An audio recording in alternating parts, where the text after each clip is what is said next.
let's get into the second segment, which is all about LeBron James. Now, he has been playing awful. There is really no other way around it. Well, let me rephrase that. He's been shooting awful. Like, his overall stats are great, but when you don't shoot the ball that well, I think you're more of a detriment to a team than you are actually helping a team. I do this with Russell Westbrook a lot. It's like every single time he'll have a good game, I would point out his pitiful shooting, or like whenever he'd have not necessarily a good game, but whenever he'd have a game where he puts up a lot of stats. Like I remember on Washington, he put up like 19 points and had like 18 rebounds, I want to say, but he also had like 11 interceptions, and he was like maybe 8 for 21 from the field. I don't remember the exact box score, but obviously that's like the most Russell Westbrook box score ever. And I would call that a bad game because Russ would shoot abysmally, and really the only thing he's doing is padding his stats with the rebounds and the assists. So I have to be fair and do the same thing with LeBron here. So there were some games, obviously, he had a triple double in one of those games, but he shot absolutely abysmal from the field. So here's the crazy stat. In the 22 years, I believe, that LeBron has been playing in the NBA, and for the most part of his career, LeBron has only had 3 instances where he shot under 45% in 6 games in a row. So let me say that again. In the all the years that LeBron has played, he's only had 3 instances where he's gone on a 6-game streak where he shot 45% from the field or less.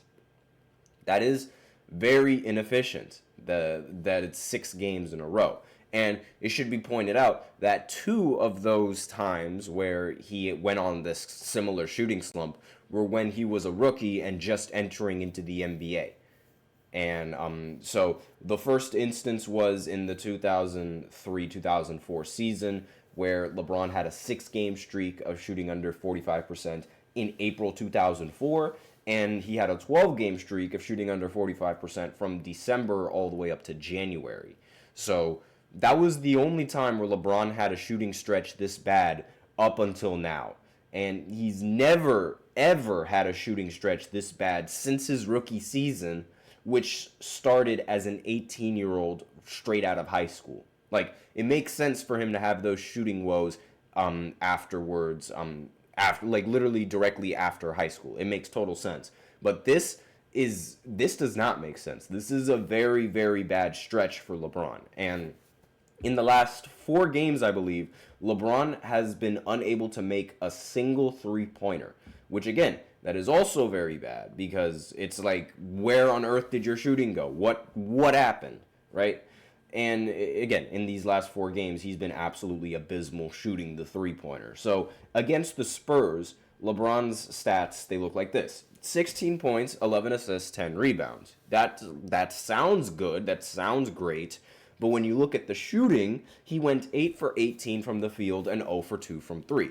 So he ended the game with more shot attempts than points.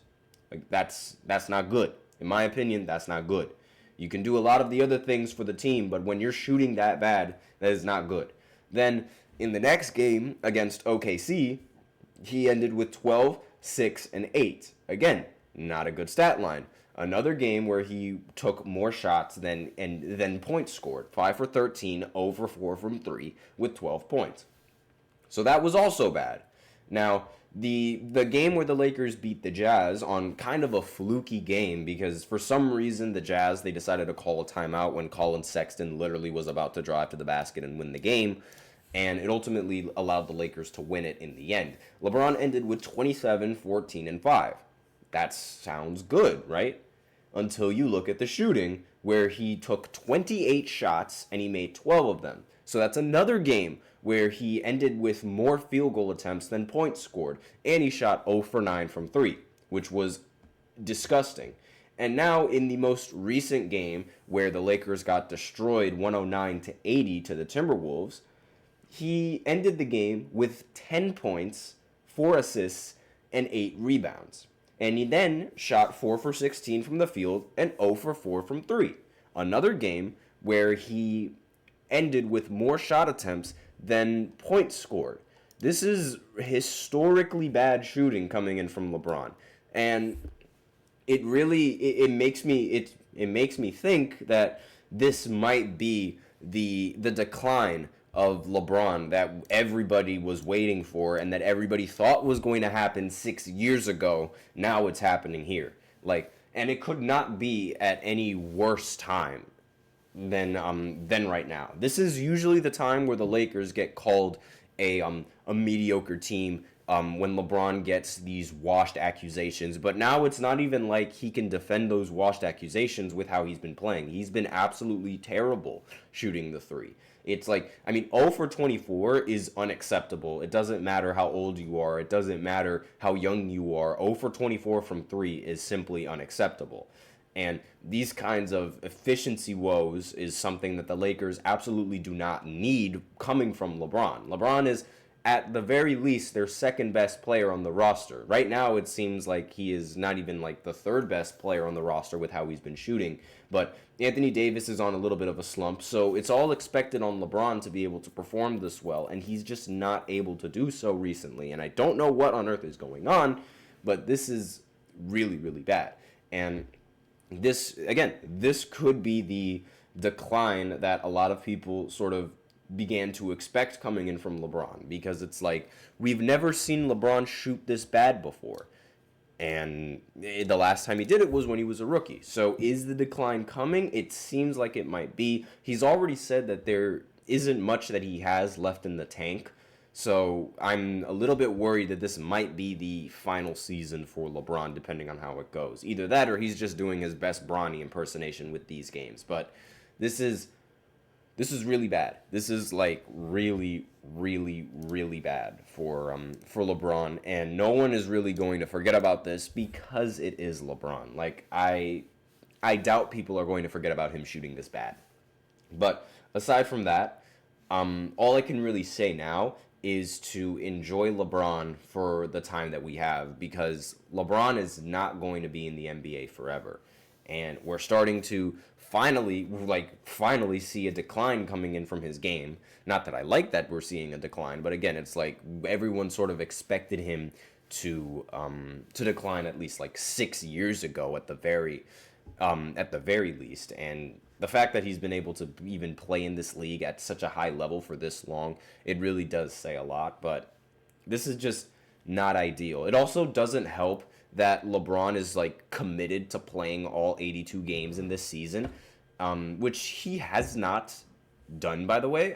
I'm pretty sure there have been a couple of games where LeBron has missed, and again, this is another situation that's just not ideal for LeBron, where it's he's trying to, how should I say this? He's trying to sort of force his way into playing a lot of these games, and I don't really think that's the best idea for him, mainly because it's he is the oldest player in the NBA. I can't even say one of the oldest anymore, because he is the oldest player in the NBA, and he wants to play 82 games in the season. Meanwhile, Joel Embiid doesn't even want to play 2 consecutive games in the season. It's not very good.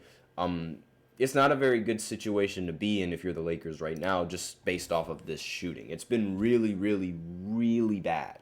And on the Timberwolves side of this game, I might as well recap this game. No one really played that well. I mean, Rudy Gobert was almost the leading scorer for the Timberwolves. Anthony Edwards, he was 3 for 13 and 1 for 5 from the field. He was bad. And this game was extremely winnable for the Lakers. It's just they completely slumped. And, I mean, the rest of the Timberwolves team, they shot phenomenally from the field. They shot 42% from 3, compared to the Lakers, who shot 19% from 3. So when you're shooting like that from the three-point line, that is just not ideal. And when D'Lo is the leading scorer, that's also not ideal. Anthony Davis, he also did not have a really good game. I don't know what's going on, but, Anthony Davis, he had an MVP, campaign in the beginning of the season, and then a few games later, he just completely drops the ball and plays worse. He plays like Kevin Garnett on the Nets, honestly. That's sort of what he's playing like right now. It's so weird, Anthony Davis' situation. I don't understand it. He is very frustrating. I've said this before, But it's like he only plays well when he's bullied or forced into playing well, and it's almost as if he doesn't it's almost as if he needs people to tell him to try hard instead of just automatically trying hard. It doesn't make sense to me. But it's like in these last few games, Anthony Davis has not been the same MVP caliber player that we saw from in the beginning of the season. He did have a good game against the Jazz, but then again, before that game, when they matched up against the Thunder, and he basically just was non-existent in that game, and he almost got outplayed by Isaiah Hartenstein. He did get out-rebounded significantly, but his offense was just, it was not there. He was much more passive in that game than usually, and I don't understand like what the issue is. I don't know what the deal is, but it's not good. It's definitely not a good sign for the Lakers right now. Again, this might just be their slump, but yeah, this is not good.